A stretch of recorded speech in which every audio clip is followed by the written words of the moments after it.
Viewers, তোমরা সবাই কেমন আছো? সোমনাথের রান্নাঘরে তোমাদের সবাইকে স্বাগত। আর আমি সোমনাথ তোমাদের সাথে। তো আজকে আমরা নিয়ে এসেছি জন্মাষ্টমী উপলক্ষে একটি বেশ ইউনিক স্টাইলের পায়েস। এটি হলো তাল আর মিলেট দিয়ে পায়েস। তো এই পায়েসটা তোমরা বাড়িতে বানিয়ে দেখো, দেখো খুবই সুন্দর লাগবে। তো এটা করার জন্য আমরা নিয়ে নিচ্ছি একটা তাল।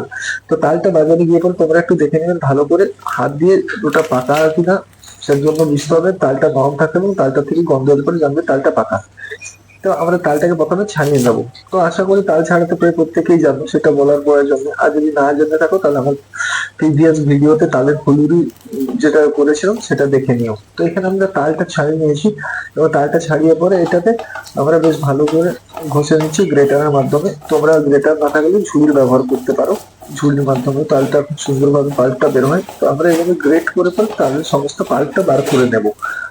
তো দেখতেই পাচ্ছ আমি কিভাবে গ্রেড করছি। তো এখানে আমার পাল্পটা বেরিয়ে গেছে।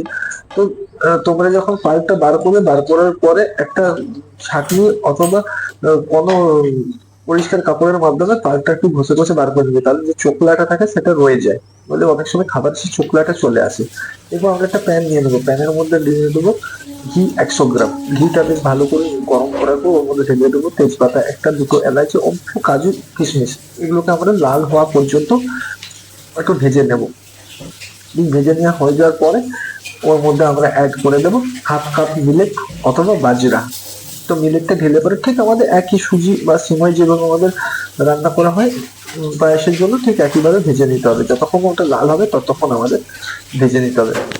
তো আজকে এই ইউনিক রেসিপিটা করার পেছনে কারণ হলো, জন্মাষ্টমীতে তো সবাই তালের পায়েস চাল দিয়ে দিয়ে থাকে বা সাবু দিয়ে দিয়ে থাকে। তো মিলেট দিয়ে কেউ এখনো পর্যন্ত দেয়নি। তো আমার কয়েছে মিলেটের মধ্যে দিয়ে করে একটা পায়েস করার জন্য। তো দেখে বলবে কেমন লাগলো, আর তোমরা বাড়িতে নিশ্চয়ই ট্রাই করবে এই পায়েসটা করে।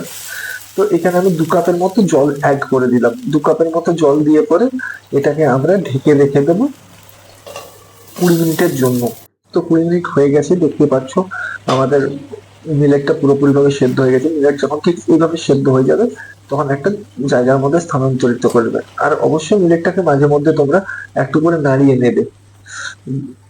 এরপর কি করব, ওটাকে অন্য পাত্রে রেখে পরে আমরা আবার প্যানটাকে ধুয়ে নিয়ে পরে তার মধ্যে ঘি ঢেলে দেবো 50 গ্রামের মতো।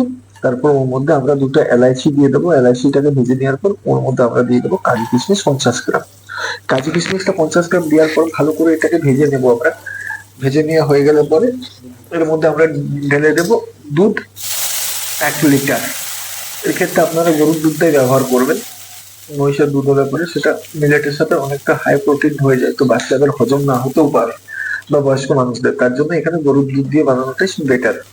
তো দেখতেই পাচ্ছেন আমরা কিভাবে করে নিচ্ছি এইটাকে। এভাবে ঠিক আপনারাও করবেন মিলেটের রাইসটাকে।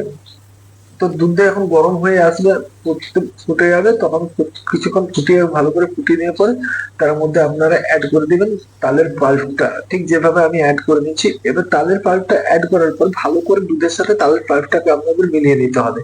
যতক্ষণ না দুধের মধ্যে তালের পাল্পটা মেলে দিচ্ছে ততক্ষণ ধরে আপনাদের মেলাতে থাকতে হবে তালের পাল্পটা। তো দেখতেই পাচ্ছেন আমি তালের পাল্পটাকে মিলাচ্ছি। আর একটা বিশেষ জিনিস, তালের পাল্পটা যখন আপনি মেলাবেন, মেলাতে মেলাতে দেখবেন তালের পাল্পটার কালার অটোমেটিক ছাড়তে থাকবে, অর্থাৎ আপনার দুধটা হলুদ হতেই থাকবে।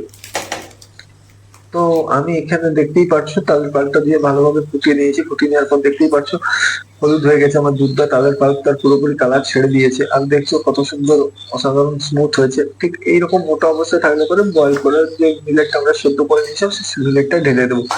এবার মিলেটটা ঢালার পরে ওর সাথে ভালো করে তালের পাল্প আর দুধের সাথে ভালো করে মিলেটটাকে আমাদের মিলিয়ে নিতে হবে।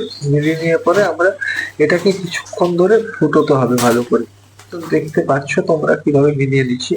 তো এটা খুব একটা আহামরি ব্যাপার না যে এই খাবারটাকে বানানো, বুঝতে পারছো? তো ট্রাই করলেই হয়ে যাবে। তো এটা যখন একটু গরম হয়ে যাবে তার মাঝখানে আমরা অ্যাড করে দেবো হাফ কাপ চিনি।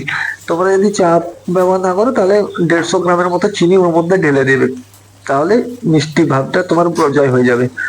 তো দেখতেই পাচ্ছ এটা কি সুন্দর হয়ে এসেছে, পুরো ফুটছে আমাদের। আর কিছুক্ষণ ফোটাবার পরে এটাকে আমরা বন্ধ করে দেবো গ্যাসের ফ্লেমটা, অর্থাৎ এটা আমাদের হয়ে গেছে। আর ঠিক সেই বন্ধ করার আগে অল্প আমাদের ঘি দিয়ে দিতে হবে। আর ঘি দিয়ে পরে কিছুক্ষণ ফুটিয়ে এটা বন্ধ করে দিতে হবে। এবার হয়ে গেলে পরে গরম গরম একটা বাটির মধ্যে তুলে নেবেন, তুলে পরে পরিবেশন করবেন। তারপরে আপনারা এটা যখন হয়ে যাবে রিয়া, কিছুক্ষণ ফ্রিজের মধ্যে রেখে দিবেন 2-3 ঘন্টার মতো। 2-3 ঘন্টার মতো রেখে পরে বাড়িতে পরিবেশন করবে, দেখবেন খেয়ে সবাই কতটা খুশি হয়। আর আজকে এই পর্যন্ত, পরে একটি নতুন ভিডিওতে, ততদিন ভালো থেকো, সুস্থ থেকো এবং সবাই নিজেদের খেয়াল রেখো। আর জন্মাষ্টমীর প্রত্যেককে শুভেচ্ছা রইলো। Thank you.